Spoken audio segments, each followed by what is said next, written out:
this morning I was reading this classic Darwiniana. So this is by Huxley, who was obviously alive at the time of Darwin. He was Darwin's friend for about 30 years, and he's known as Darwin's bulldog. So he was a militant atheist, unlike Darwin, and he is somebody who championed Darwinism. And there's something really interesting that he says in this book, which I want to use against the atheists that I debate on Darwinism, because they do not like the distinction between evolution and Darwinism.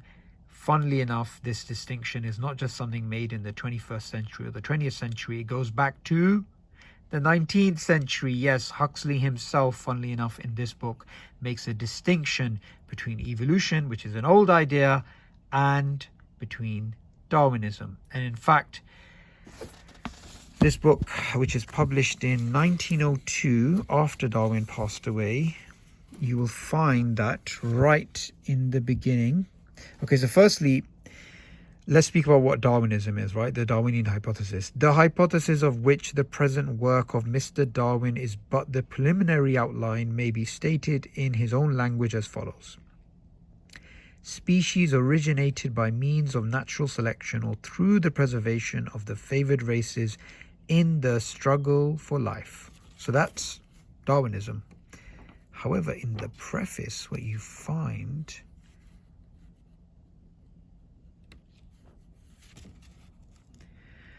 I have entitled this volume Darwiniana because the pieces republished in it either treat of the ancient doctrine of evolution, rehabilitated and placed upon a sound scientific foundation since and in consequence of the publication of The Origin of Species.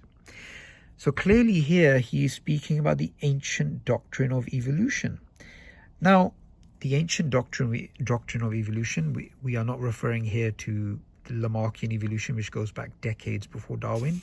This is actually in reference to evolution going back centuries. Now, there's also something else interesting that he says on page 18 something. These pages are a bit funky. I believe this is a book Adnan gifted me many years ago, so I need to be careful or else he's going to kill me. Is it here? No. Yes, it's around here. Here we go. So this is about the origin of the term evolution. In the former half of the 18th century, the term evolution was introduced into biological writings in order to denote the mode in which some of the most eminent physiologists of the time conceived that the generations of living things took place, in opposition to the hypothesis advocated in the preceding century by Harvey in that remarkable work which would give him a claim to rank among the founders of biological science, even had he not been the discoverer of the circulation of the blood. So the actual term evolution came about in the 18th century. So that's the century before Darwin, obviously.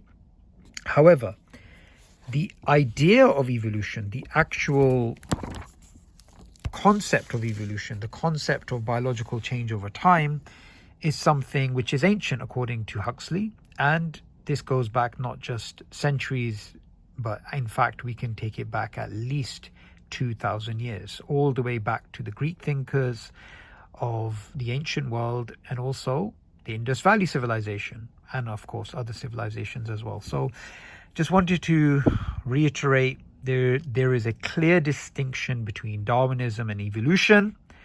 This is not something which is being used by apologists in the 21st century or the 20th century. It goes back a long time. In fact, a distinction which Huxley, who is known as Darwin's bulldog, understood.